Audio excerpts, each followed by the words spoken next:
the house is burning, but we're still sitting in the glow. Phones charged, lights on, pretending we don't know. But the forest is silent, the river's running low, and the flame on our plates is the strongest fire we throw. Put out the fire, put out the fire. Echoes and rise, this is your hour. 7 boundaries broken, the earth pushed past the line. Climate, land, species, fresh water, chemicals, nutrients, oceans in decline. Not danger, disaster in real time. Put out the fire, ooh, put out the fire. Metafoodians rise, this is your power. And here in India, one truth stands the same. Milk is not just milk, dairy feeds the flame. Cows and methane, fields and forests turn to grain. Politics, culture, carbon, all wired to the same chain. Every cup of curd is heat in the air, every block of butter is a forest repair. It's not a small habit, it's a planetary affair. Put out the fire, put out the fire. Echoes and rise, this is our hour. Energy fixes half the hurt, Dr. Rao made that clear. But food fixes the other half, the half that's burning here. Change the plate, change the land, change the future's atmosphere. Put out the fire, put out the fire. Metafoodians unite, this is your choir. Every millet, every fruit, every sapseed, every bean is water on the wildfire of a world we've never seen. Every oil-free bite is a river turning clean. This is not perfection, it's direction. Not pressure, but protection. A week of choices can cool a generation. A company's courage can ignite a nation. Put out the fire, ooh, put out the fire. Echoes and rise, this is your hour. Metafoodians unite, Metafoodians ignite, sharing love in the metazone, light in the path to a cooler home. Put out the fire, ooh, put out the fire. Together we rise, together we inspire.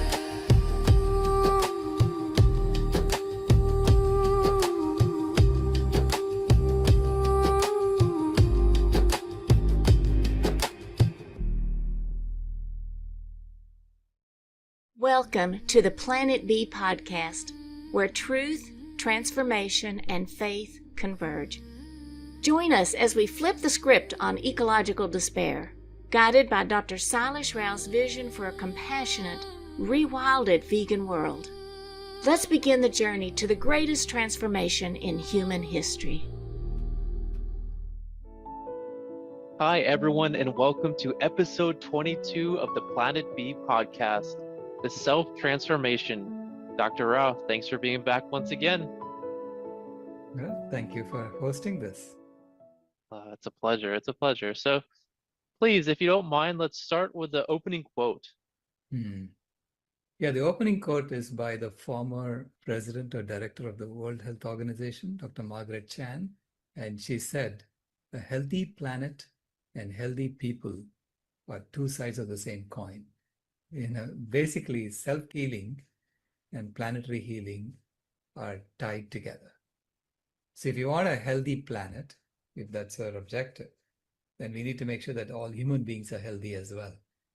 You can't have, all these chronic diseases rampant if you want a healthy planet. So which means self-transformation and planetary transformation, system transformation are all tied together. What is health? Health just means that you are completely in alignment with nature, both not only physically whole, but also mentally, emotionally, and spiritually healthy. And I consider this to be like the oxygen mask rule. If you want to help other species, you have to first become healthy yourself. So you have to put on your own oxygen mask first before helping others. Wow. So that goes into my first question, or really it's a statement that comes from your book. And what you say is sick people are not going to care about a sick planet. And conversely, a sick planet creates more sick people. Correct. Yeah. It's a cycle, no? When we allow sickness and when we promote sickness in the system, which, as we discussed earlier, the system promotes diseases. It Right. deliberately, addicts people into compulsive behaviors. That's not good for them. When you do that, you create a sick planet and vice versa. So a sick planet creates sicker people. So you create this feedback loop that's going in the wrong direction of more and more sickness. So we have to now reverse that and create an upward spiral of healthy people and a healthier planet. And it starts with healthy people. So personally, you have to become healthier. So I've started working on myself first. You can't be working on healing the planet if you're not healthy. So we each have to become responsible for our own physical, mental, emotional, and spiritual health. So you have to take responsibility for that and say, okay, I am going to become healthy. And only then will I be able to help others become healthy. So I started off by looking at, okay, what are the risky behaviors that have been encouraged in the system? And fortunately, the American College of Lifestyle Medicine had already listed these 8 risky behaviors Right. that are responsible for 15 chronic diseases and 90% of the healthcare costs. And these 8 risky behaviors are the poor diet, physical inactivity, that's basically lack of exercise. And then third is smoking. So they are listed in order of importance. And Dr. McDougall told me that poor diet is responsible for at least half of the costs. If you assign responsibility to each individual factor, he would put more than half the cost coming from poor diet, because the standard American diet is being promoted everywhere in the world.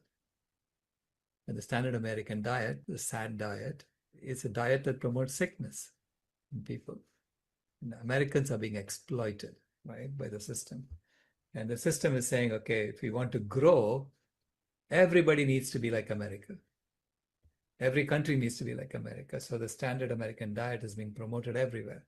That's how you grow this economy, the sickness economy. So first is to get to a healthy diet. Then physical inactivity is the second reason for these 15 chronic diseases, lack of exercise. Third is smoking. Fourth is lack of health screening. So people don't go to the doctor, Then fifth is poor stress management. It's because people are anxious all the time and their anxiety is promoted. It's actually stoked through social media also. You create more and more anxiety, tell you you're not good enough. It's done systematically. So it's poor stress management is the fifth risky behavior. And the sixth is insufficient sleep. People don't sleep well. And that's causing these chronic diseases. Then seventh is poor standard of care. Even when you're sick and you go to a doctor, the doctor is not treating you for the right diseases. You're giving people all these drugs, and these drugs cause all kinds of side effects. It becomes like a toxic mess. So that poor standard of care is the seventh risky behavior. All right. That's responsible for 90% of the healthcare costs. And the last is excessive alcohol and drug consumption. That's the eighth risky behavior. Yeah. So when the American College of Lifestyle Medicine listed these 8 risky behaviors, why don't we just do the exact opposite, Right. right?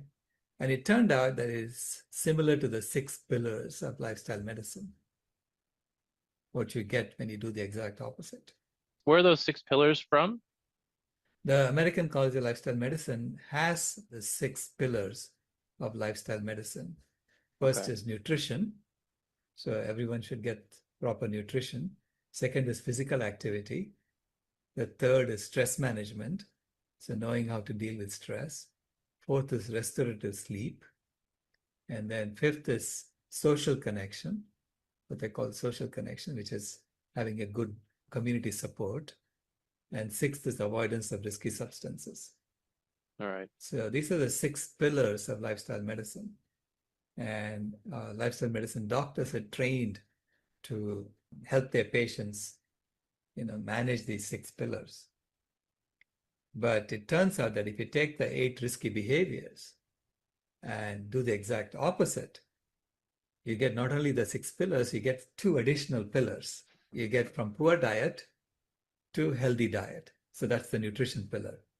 So let's go through these one by one, and you can kind of explain what they look like on planet B. So if you don't mind, let's begin with that number one. So number one Right. is going away from poor diet to what you call the food healers diet. Correct. Yeah.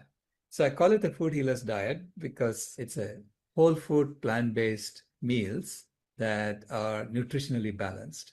So in food healers, we talk about making sure that every meal has an adequate amount of greens, vegetables, and beans, and legumes, and grains, and spices. So this way you cover all the nutritional needs. It should be a complete meal, having like a rainbow in each meal.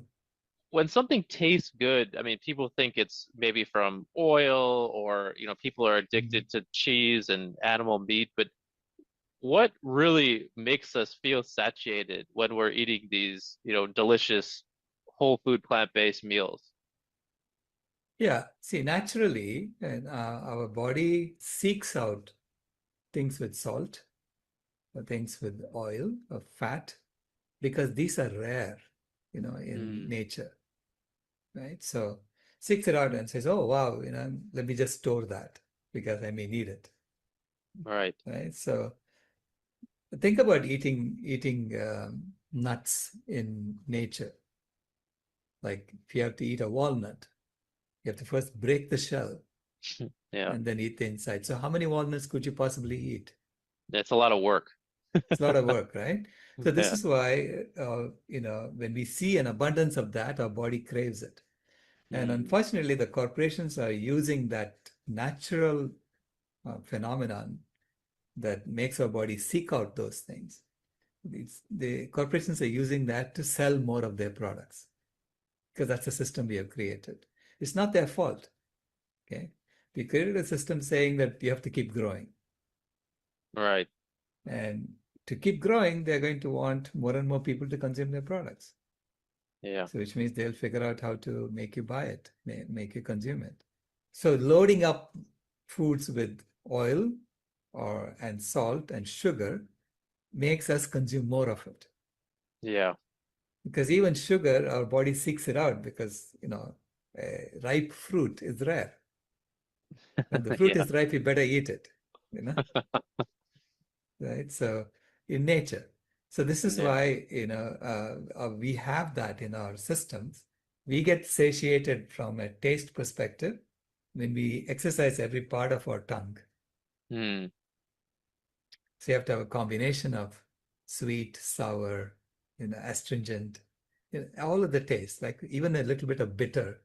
So we normally seek out a little bit of bitter vegetables and eat them, bitter gourd mm, and eat them. And the idea there is that you have to have that variety of taste in order to get the balanced nutrition in your body.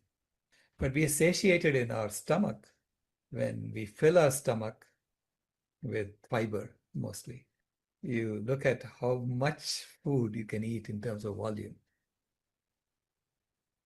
So our stomach says it's full when it's full in volume, Hmm. right?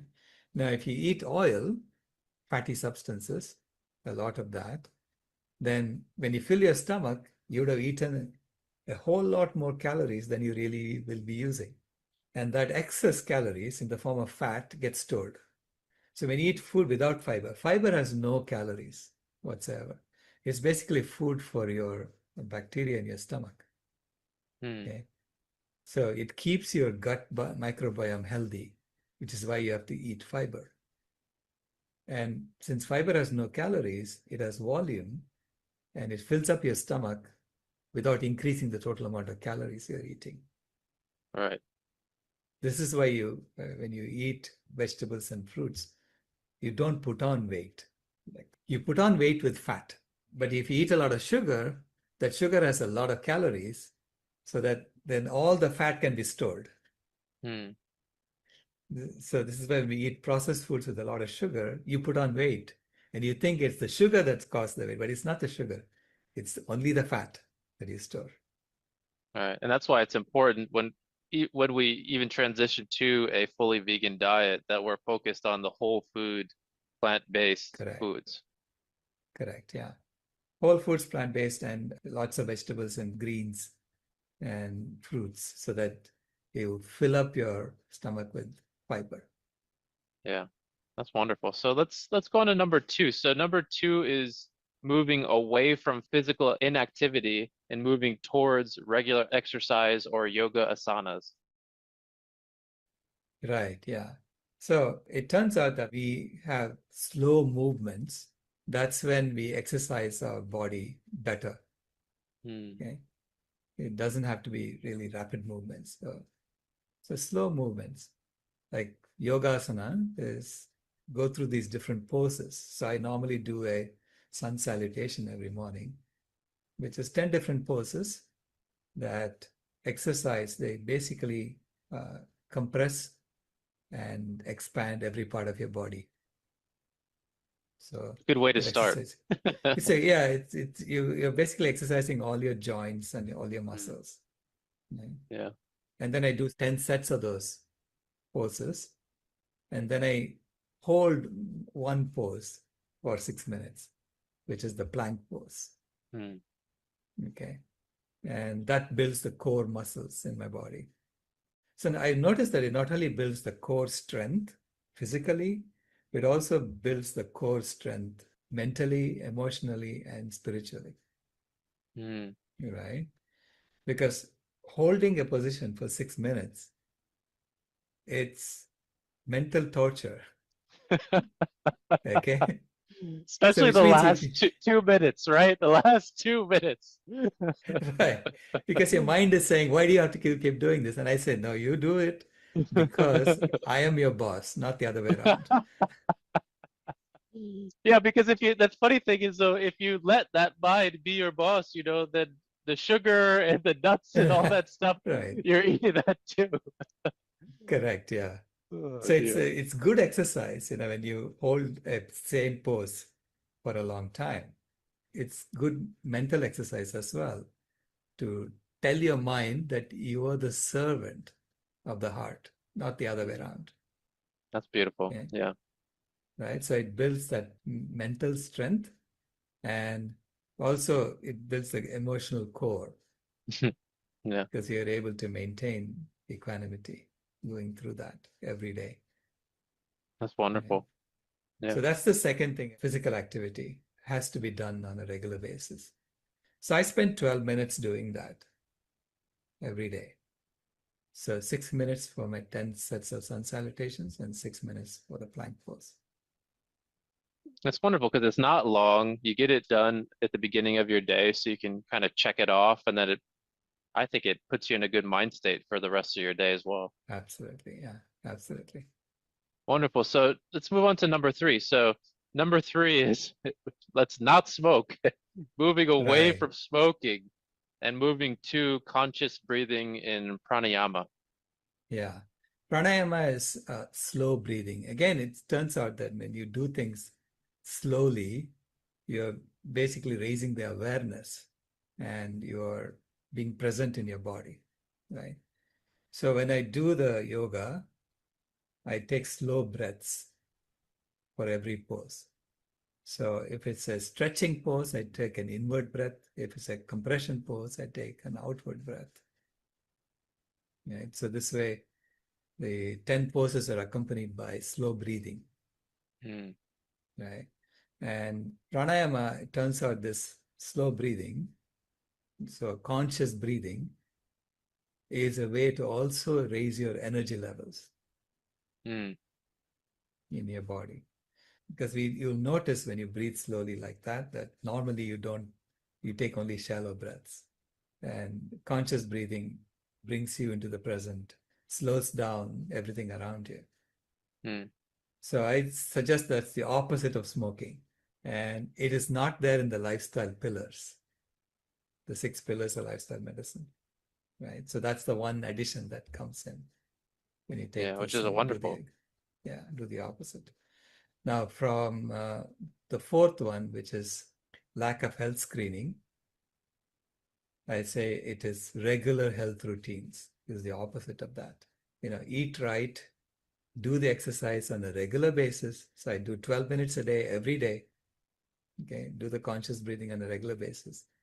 I also do meditation on a regular basis. So this way, when you have these regular habits, that's like a health check on a daily basis. How are you feeling? Right. Okay. And you'll observe in anything in your body that is not up to par. And if you need to go get it tested, you can do that. And I also do annual checkups, right? When I come to India, I do my Mhm. annual checkups. So this way, you have regular health routines, It's which is interesting it. too, Dr. Rao, because when you do those regular health routines, just myself, for example, I may wake up a little grumpy or kind of groggy, but then if you just get into the habit of having something that you do in the morning to wake your body up, Mhm. to to get your mind more in control and things like that, then it's awesome how it could just trigger a very happy feeling, and it brings about such a better day afterward. Absolutely. It's like, brushing your teeth. I Right. mean, imagine Yeah. the first, how did they convince us to, everybody has to brush their teeth in the morning, right? Yeah. It's a regular routine we do. It's Yeah. similar to that. You think your mind is not more important than your teeth. Yeah, so true. So we Yeah. have to do these regular routines to basically brush our mind and to tone our Hmm. body. It's Yeah. not just your teeth. Yeah. So you need to do more than your teeth. Yeah. So, and it's not that long, right? So I'm saying it's like 12 minutes for me. I'm sure, other people have come up with shorter routines. Whatever Mm. routines they are, stick to them so that you Yeah. do them on a regular basis. And Yeah. each one of us will find our own niche. That's what is the right thing to do. Yeah. So And that that's that the goes fourth right in, one. yeah, Yeah, that goes right into number five, because it's when we do those routines, we move away from poor stress management and then to meditation and awareness in what you call correct. Yeah. dhyana. Is that how you pronounce it? Dhyana? Dhyana. Dhyana. Yeah, dhyana. Yeah. So it's basically it is meditation on a regular basis, being aware of yourself, aware of Mm. your role, aware of what you have to do during the day. That's Okay, wonderful. and come into a positive frame of mind. So you're always looking ahead for the well-being of all life. So without a positive frame of mind, you cannot execute. So true. Yeah. Right. So that's that. Number 5 is meditation and awareness. It's the opposite of poor stress management. Can you talk a little bit more about that positive mindset? It's so important because if you do those first four, it builds up into that positive Correct. mindset for the Yeah. day. And why is that so important for us? Well, whatever you focus on, however you project your presence in the world, gets amplified. Right. Okay. So if you have a negative frame of mind, you're seeing the negative side of things because there is always negative and positive around you. All right. So if you just focus on the negative things that are going on, you amplify that in the universe. All right. Because people are hearing you say these negative things and they're repeating that. That's the amplification that happens. Okay. So you become a source of negative energy that spreads out through the world.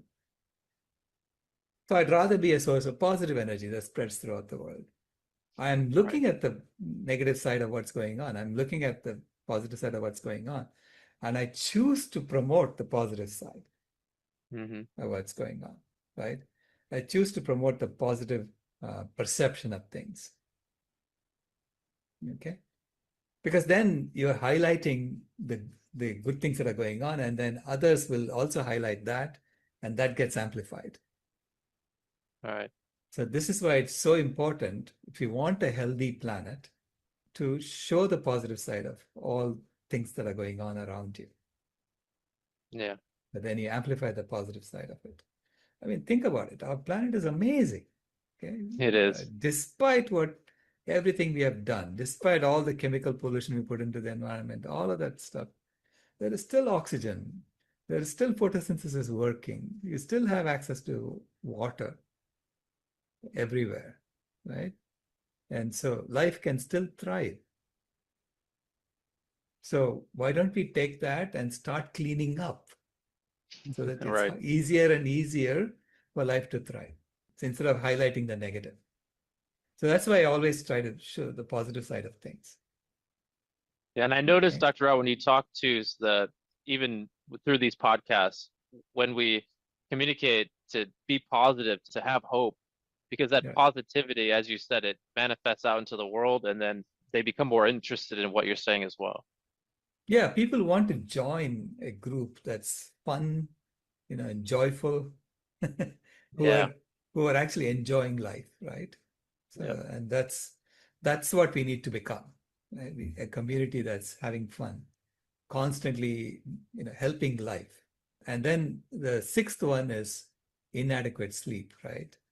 And I say that if you do the first five, you will sleep soundly. It's so true.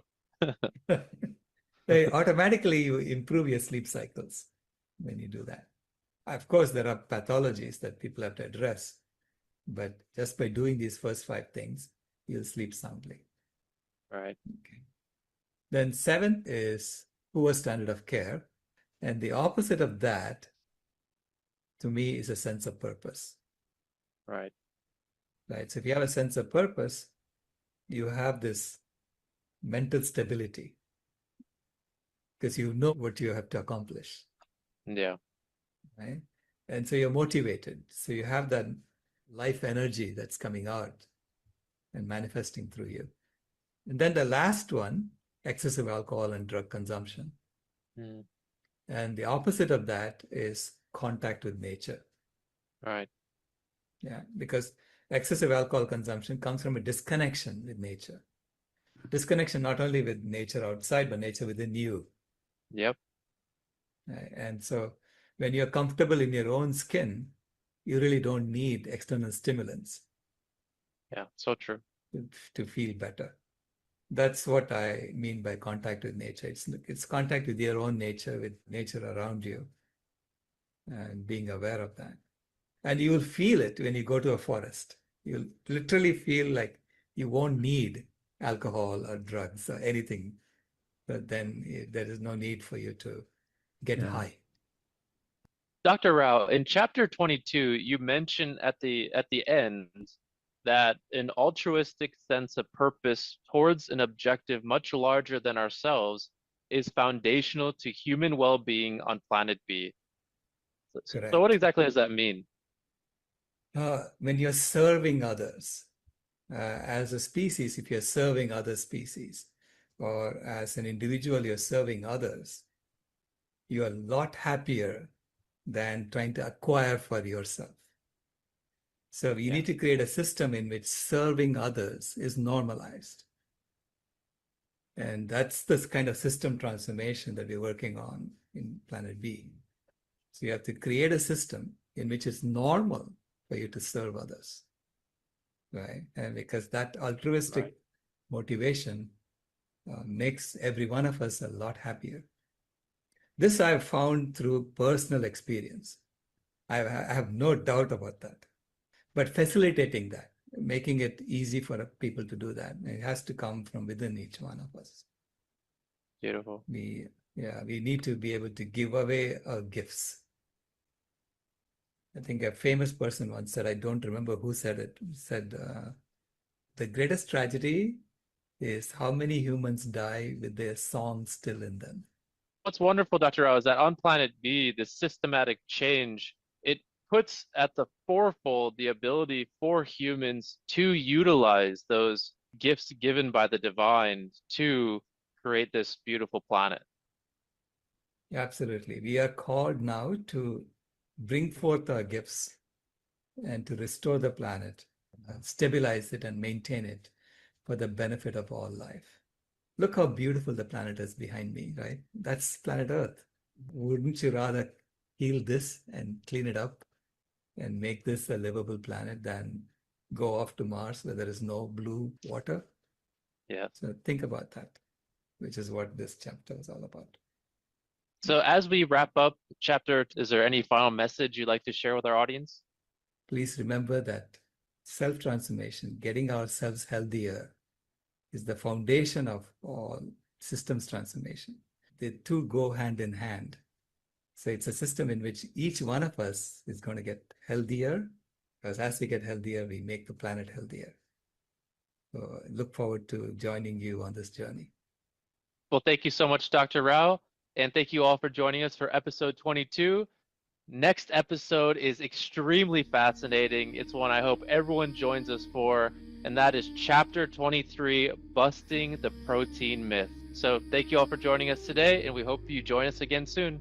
Bye. This has been a podcast from Planet B, where animals aren't resources, just neighbors. If you haven't moved here yet, we thank you for visiting.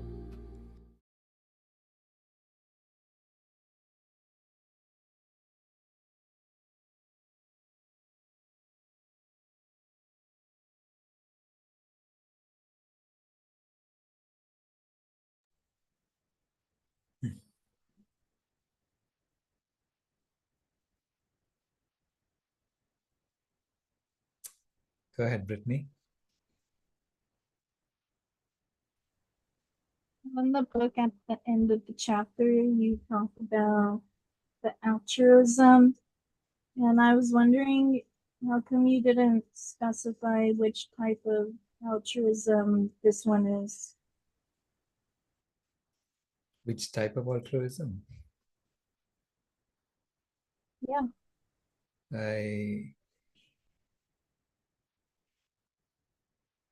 No, I didn't specify what altruism. I think altruism in general is good for you, what I was referring to.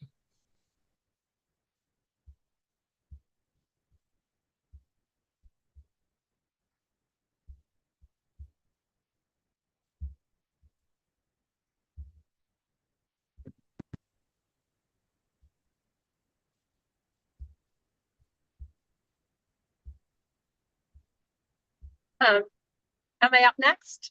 Yes. I'm having a bit of a hard time hearing. Sorry, because I'm just driving right now up north.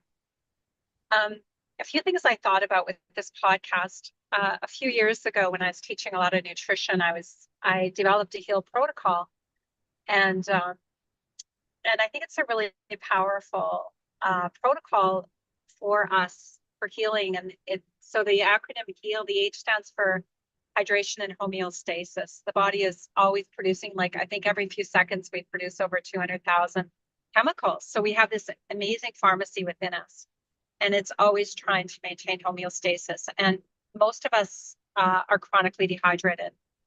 And so just really keeping up with electrolyte, fresh food and water is so important. A game changer, really. And the E is energy and electrons. So, and the A is anti-inflammatory alkalinity, and the L is love and light.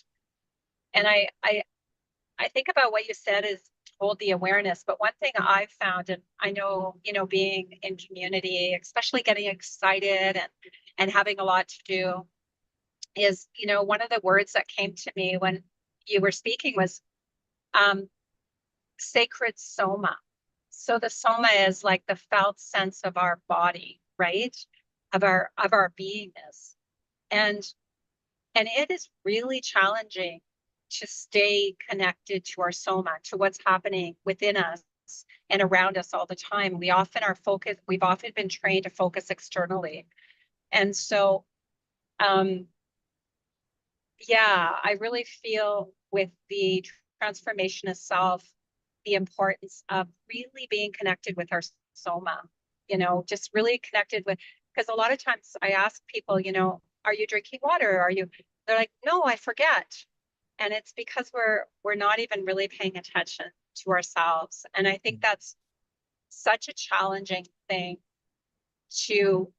but a real important call to do. And I tell people to just kind of set your alarm on your phone, and every hour go get a drink of water or something fresh that's full of structured water. Move, stretch a little bit, and deeply breathe for a few minutes. Just 3 or 4 minutes or 5 minutes every hour is enough to kind of keep reminding us. Like Thich Nhat Hanh said, if you want to take any courses that's going to create enlightenment, take the course of consciousness every hour. And so, and then one other thing I thought about is, I remember when I got sick with Crohn's, I was usually a pretty happy person. And when my gut was incredibly inflamed, I was never so sad. And so sometimes asking people to be positive could be very white knuckling. And I really encourage people to look at I call it our earth gut in my book, Earth Gut, the story of peace, love, and microbes, but to look at our earth gut connection, because there's nothing that makes us happier than to have a lit up microbiome full of good microbes. And a lot of that comes from us eating the whole food plant-based diet, especially a lot of raw food that feeds, because that's all our probiotics. So remember that if we're feeling a little bit sad, sometimes it's biological too, and often it is. And so really get super hydrated and eat food that's gonna love you back. As my teacher said, eat only love only food that loves you back. Good point, Tammy. Thanks, Tammy. Thanks, Sailesh. Thank you, everyone. Sure.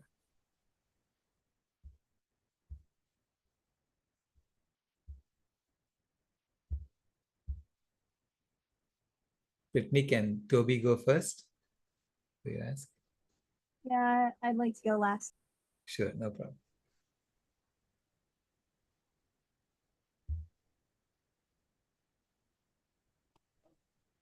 Sorry. Hello, Dr. Rao. I had a question about, I just saw recently, I think of his name, Cameron Waters, who did the Christspiracy. Right. He went on his own version of the Daniel fast, where he just drank water, funnily enough, for about 7 days. And when I think about that, I think, well, he was doing it for like it's kind of like prove a point, that showing a connection to the reason why they do the Daniel fast. I mean, it's just a connection to God, being closer to God, and restricting yourself in a way. But I think if someone's doing something like that when they're already plant-based and being healthy, going that extra mile just to fast on water, I think it's probably taken away some of your health benefits rather than actually being a healthy thing. What do you think about the idea of doing that so you're not being your true full self and being as energetic and as vibrant as you could be, if you know what I mean? So it kind of goes out of these 8 healthy habits and things like that, as far as I can see. Absolutely. Yeah, you can do fasting is very good for you. You can either do fasting for a few days every month, or you can do like intermittent fasting. Like, I mean, here I'm doing intermittent fasting because, literally I'm getting meals sent to me once a day. All right. But sometimes the meals she sends too much, so I keep it for the next day. But then I get 2 meals a day, right? When that happens. Otherwise, it's 1 meal a day. And I find that really makes me think clearly. So my mind is clearer, and it helps me write the book faster. So anyway, fasting is there's a book by Dr. Alan Goldhammer on fasting, where he has shown, the scientific basis for why it's good for you. I think if you're already, eating really healthily, I've thought of fasting is to cleanse yourself, like your toxins and things. Usually it's good if you've been, unhealthy for a very long time and you start to eat healthy. And then maybe you can start to think about fasting to get them toxins out. But if you've been, Right. vegan, whole food vegan for, many years, I think them toxins are probably already all come out anyway. But Well, we maybe, are marinated in it, like I'm breathing the air in Mumbai, and it is quite bad. yeah, Right, yeah, I'd imagine. Kills a lot of people. right.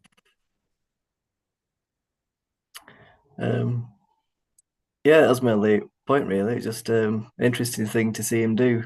And he's finished now, but yeah, I've never done fasting, but because I always think it's probably best to keep my energy up more through, eating lots of greens and stuff like that. And but and I was just thinking as well when I was taking the course, it made me think of Dr. Michael Greger, and he shows like 14 of the 15 biggest killers can be prevented with eating adopting a healthy diet and lifestyle, Right. which is absolutely remarkable. And I think that 14, that one which it can't, help, which is accidental death, which, Right. so, which is Yeah, just other than the unfortunate. accidental death. Yeah. Right. So that's also there in the list of 15 chronic conditions that ACLM had listed. And so most of those are directly because of our lifestyle. Right. Exactly. Yeah. And they pointed out that those conditions are responsible for 90% of the healthcare costs worldwide. So you can literally shrink the healthcare economy by a factor of 10 if everybody gets healthy. So when I was researching, when I was doing this episode, editing it, I was looking to see where that number had come from, and the graph used on the website. And I think I managed to send the link that I found into the chat. I don't know if you had time to see it or anyone's opened it, but it says it's 80 instead of 90. Is that right? Apparently it's 90 in US. In the US, yeah. Yeah, because so that I think they may have mixed the statistic for US and then they said worldwide, but it's really, I know that there's a CDC paper saying it's 90%. And sorry. No, send me the paper that says 80% because then I can quote that. Yeah, I'll send it in the. I'll send it to you. Okay, perfect. But it came out in 2012, did it? Which one? The CDC? Yeah, the American College of Lifestyle Medicine. That was Lifestyle 2023. 2023. All right, okay. Well, that's showing the 6 pillars, was it? Not No, the 8. I mean the 8 risky behaviors was a graphic they put out in 2023. Oh, was it? All right. Yeah. Oh. I'll have to look for it. Yeah. I couldn't find the 8 risky behaviors on their actual website. Maybe they've taken it down now with what's going on with Trump or whatever. Could be. Yeah. Thank you. Anyway, thanks. Ray.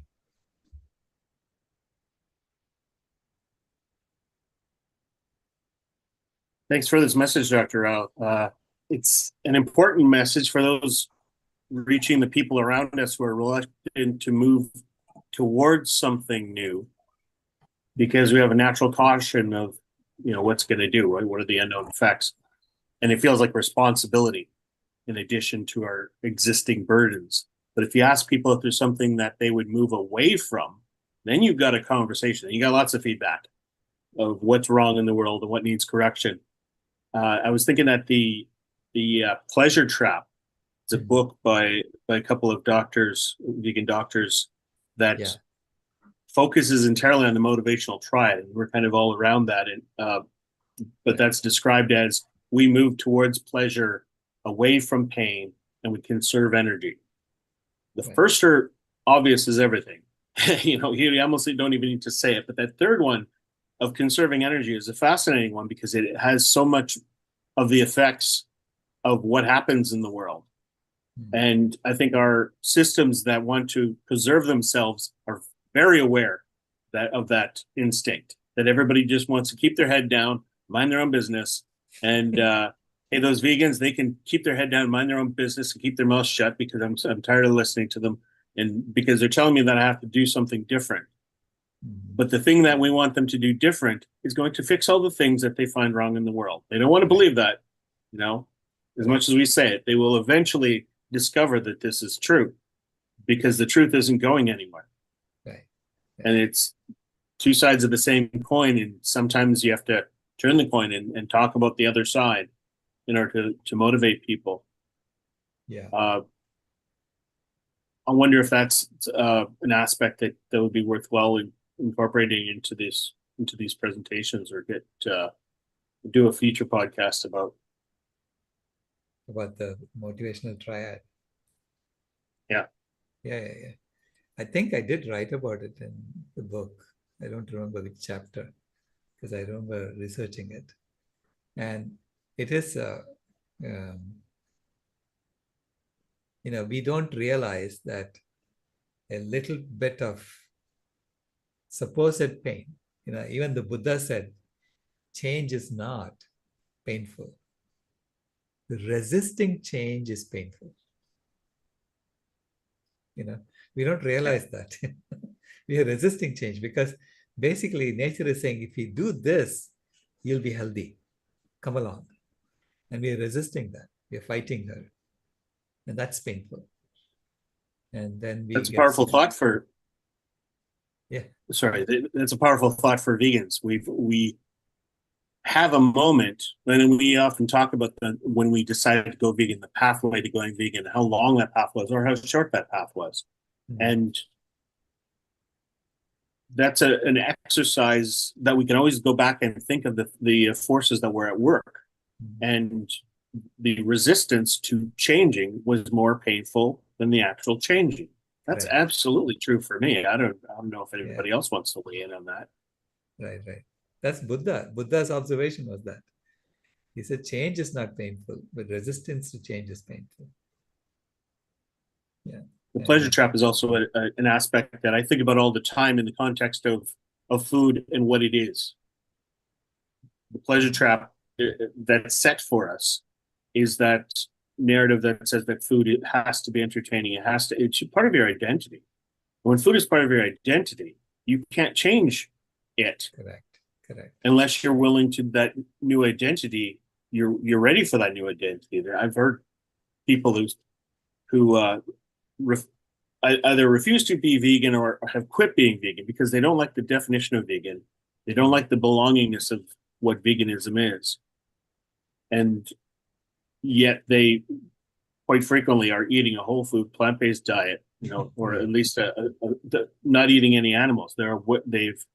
If they had any ethical compunctions about it at all, they still don't do it. that the thing that they can't swallow is the identity. You're right. And it Yeah. seems to suggest that there's, I mean, it's a responsibility. Veganism, as soon as you're committed to it, it changes a lot of things in your life. And the system was saying, no, don't do that. Come back, come back. It's much more simpler here. You're hurting yourself with all the Right. changes you're making to your life. Don't you feel it? You feel it? Yeah. Yeah. But thank you for everybody who's here, because we're clearly motivated. We're doing things, even if it's passive listening. Everybody else is on TikTok. Yeah, thank you. Thank Yeah. you. Basically, this is, we are discussing the people are getting signals from nature. Okay, we are getting all kinds of signals from nature, and there are painful signals that are coming from nature. She's burning houses. She's, dropping a whole bunch of water on people. I mean, those things are painful. When that happens, right? But why is that painful? Because we are resisting the change that needs to be done, which is to become a compassionate society. I'm always fascinated by the things that we need to do on a global level tend to be the things we need to do on a personal level. Right. That I find when somebody's talking about a corporation, this is a pain point in this organization. A corporation is a body, and it has pain. And a lot of the advice to fix those pains are exactly the same things to fix at a micro level on your life, or on the macro level at the global humanity and all the things that Right. that we need. And maturity is the most interesting one, because solving the Anthropocene is finding maturity to be the species that we have to be, that we always wanted to be, but now we have to. Right. We have to be, but it's also okay. The fact that there is resistance to change, and it's part of our character as a species. We are the biggest herd animal in the world. Remember, 8 billion of us doing exactly the same thing. Buying into this concept of money. That's what made us so powerful that we can even change the life support systems. We wouldn't have been able to do that otherwise. Okay? So that stick-to-itiveness, the fact that we keep in a herd, no matter what. Now, some members of the herd are saying, hey, let's turn the herd around and go that way, right? And I think it'll eventually happen. It'll happen very quickly, because everybody wants to stay with what is where we are going to be. And you've created a metaphor of direction. The Yeah. ones that are rejecting the right direction are going to hit a wall. Right. And I that's a great thing that Climate Healers talks about, because as inconvenient as this truth is, it is a truth. The sooner people understand it, the better. The more that they'll, stop feeling the pain of having to make a decision and going, oh, that was my experience with cowspiracy. Going, oh, if this is true, then this is the direction that I have to go. Right. Starting with me, and then see if we could get a few other people to do it as well. There you go. Thank you, Ray. Thank you. And thanks for coming every day, making it happen. Deepak. Hey, Dr. Rao, thanks for doing these podcasts again. All it takes, it's like 12 minutes is all it starts, right, to get the strength up, and along with movement, of course. But the question was that I want to ask yesterday as well, was around protein, this protein thing. Mother's milk, we know that it has like, I think it's 5.5% protein by percentage, but the whole thing. So the question is that with all these plant-based alternatives, and now there's like cellular agriculture as well. So talking about, so the question we get in activism, that if these foods are so bad, then why you are trying to replicate it? Why are we trying to play the meat, the animal Right. agriculture industry's game? Yeah, so that's kind of the question. Yeah. Yeah, they want us to play their game. And so that they can squash us. They can say, hey, see, that's highly processed, ultra processed. Yeah, It's that's not good for you and things like. But you could argue it's still better than what they're producing, because they're producing horrible things. Okay, because it not only has the same kind of protein that's going to cause you cancer, but it also has all kinds of chemical pollution that won't be there in the plant-based versions of it. yeah. Right? And it doesn't have any saturated fat, or I mean, most of them don't have saturated fat. Definitely have no cholesterol. Okay? And the plant-based food will have some fiber at least. You're not going to be able to take it all out. So in many ways, even the processed vegan meats are better than the animal versions of it. But I did ask Dr. Colin Campbell once, because he ran all these experiments with animal protein, and he showed that with 20% animal protein, you can get cancer cells to replicate in a test tube. Okay? Cancer cells replicate like crazy when you give it more than 20% protein, animal protein. So I asked him, if we constitute a plant version of the animal protein and make it have the same amino acid profile so that it's identical, will it do the same thing? And he said yes.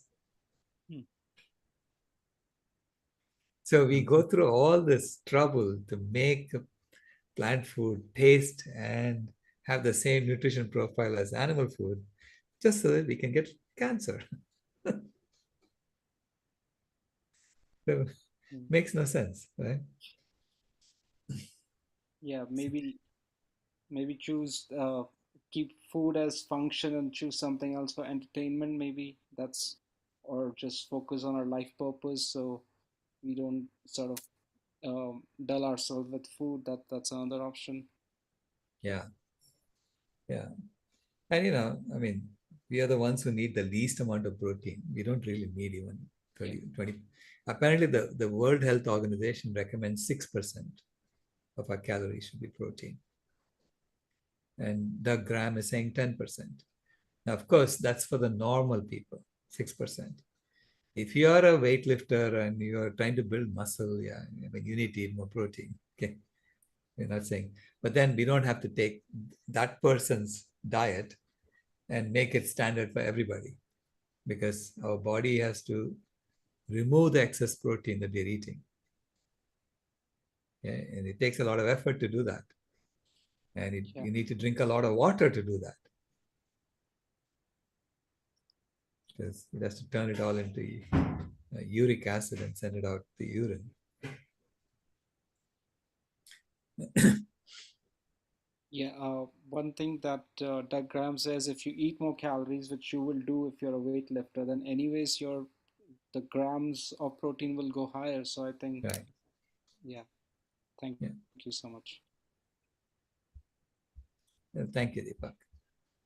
We'll go into more details in the next episode, because the next episode is about protein. Ram?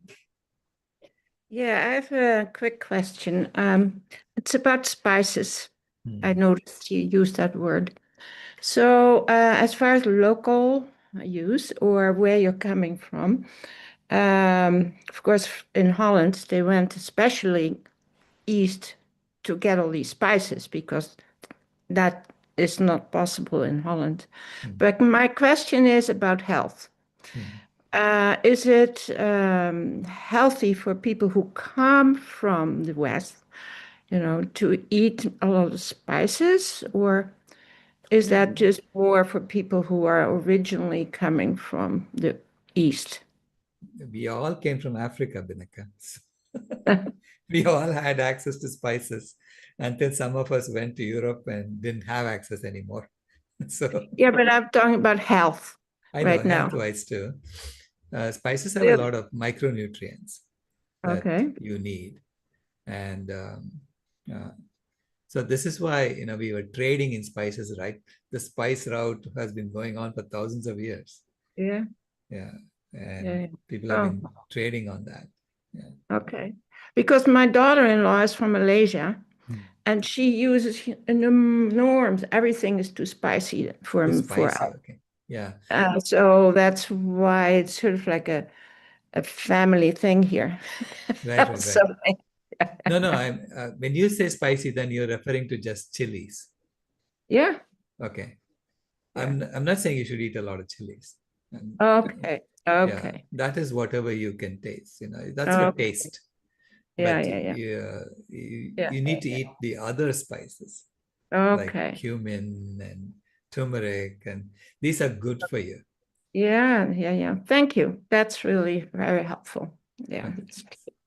I had also a question, namely, maybe I misunderstood it, but you said that the same thing if you would put all the ingredients together chemically, completely have a plant. Yeah. That it would be similar to if you eat the plant, but I don't believe so. It's like in physics where you put things first, take it apart, and then put it together.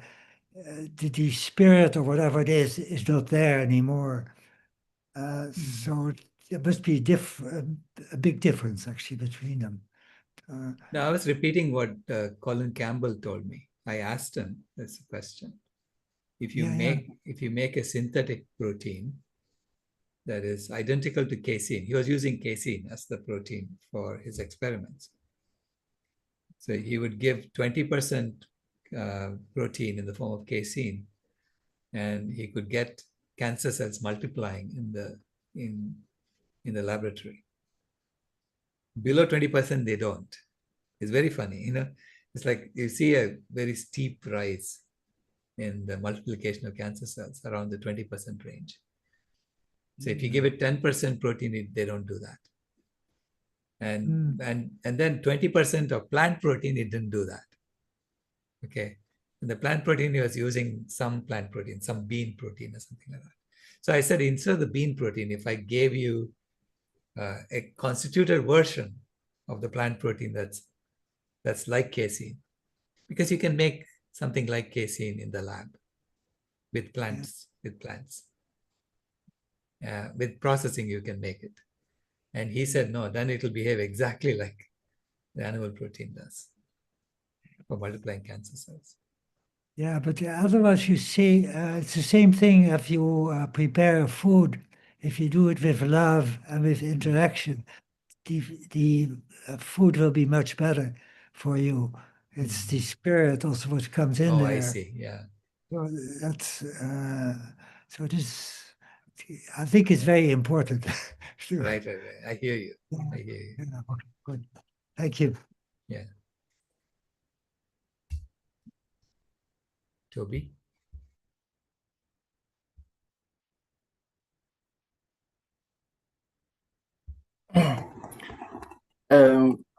I was talking about protein. It made me think about. I heard Dr. Michael Reger talking about petri dish studies showing how like meat and animal products, the actual proteins would go on actual. I think they had human cells in a dish and a cancer cell, and the animal products actually go on fuel and grow the cancer cell. And then there's certain different types of plant foods like garlic, for example. There's specific proteins that'll actually go and amino acids and actually go and attack the cancer cell as well. And all different types of cancers for all different types of plant foods attack different types of cancers. And it's absolutely fascinating that we can actually see that happen. It's not actually, we can't actually replicate it in a human yet, but we have it in actual petri dish settings. And it just goes to show like how important these foods are for us. I was going to say, ask you about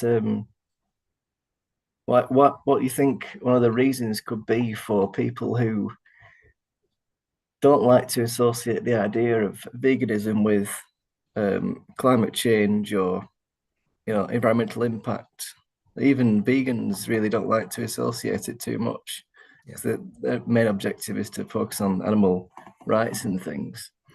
Yeah. Maybe some kind of I don't know, philosophical idea or something, if you've got one. Yeah. No, regardless of whether they want to talk about it, they don't want to associate it with it or not, the connection is there. Yeah. I'm just saying, all I'm pointing out is that it is undeniable that it uses this much land. Okay? It's undeniable that on that land we have cut half the trees on the planet. And it's undeniable that if you return those trees, you can reverse climate change. This is not a complicated logic train to follow. Oh. Okay, this is not that you have to do deep research to understand this. Now, if you want to hide from it and not mention it and not take not talk about it, that's up to you. I'm not going to force people to speak about things, but I will continue to speak about it till the day I die. Right? I'll continue to speak about it at every opportunity, because that's the only way, that's the only route I see helping us get out of this mess. I'm with you there, Restoring those Sailesh. trees. Yeah, I'm the restoring same those way. trees. I know. We have to keep at it. We have to keep at it, because it's self-evident. It's like it's like a huge elephant sitting there that people don't want to talk about. Doesn't matter if you want to talk about it or not, it's there. There is a solution to climate change if you really want to solve it. Right?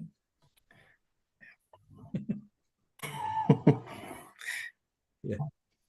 Except I went to a vegan camp out and I was talking to lots of big influencers that were there, and they were saying it's the last thing on the list they want to talk about. And I was like, I'm trying to tell them, like, it's really important. Why don't you want to talk about it? I mean, starts to get a bit frustrated.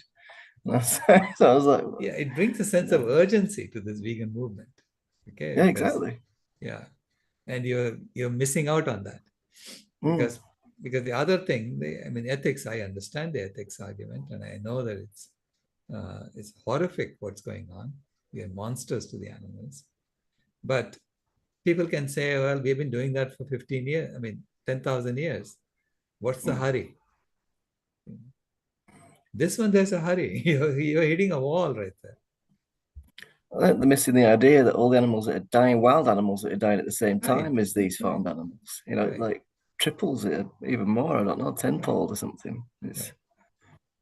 It makes it absolutely imperative that we do this.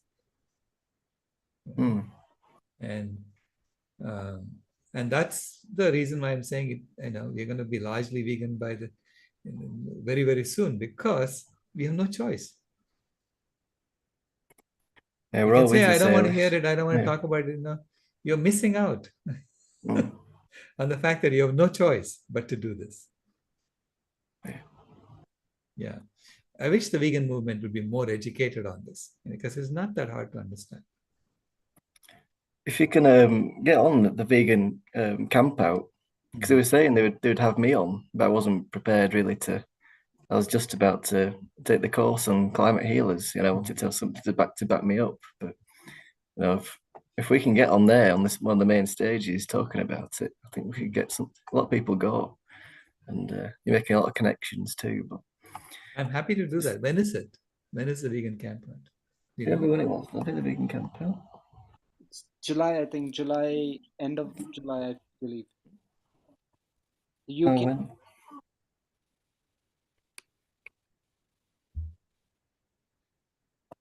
Yeah, August.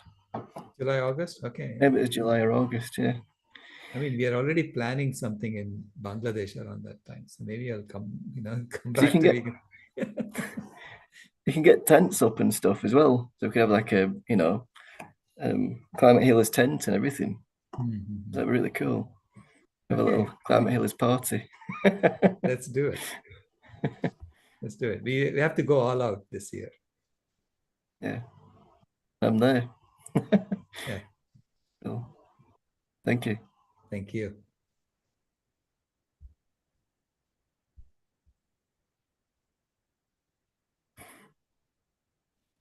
So it's August 14th. This time it's a bit late. August 14th. Okay. To 17th. 17th.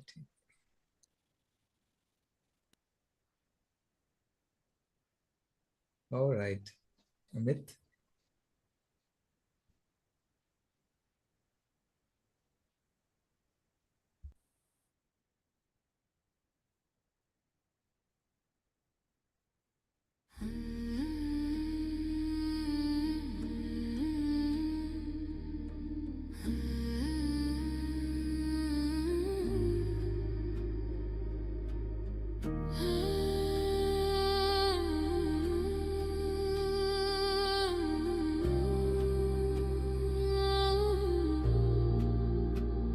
The house is burning, but we're still sitting in the glow.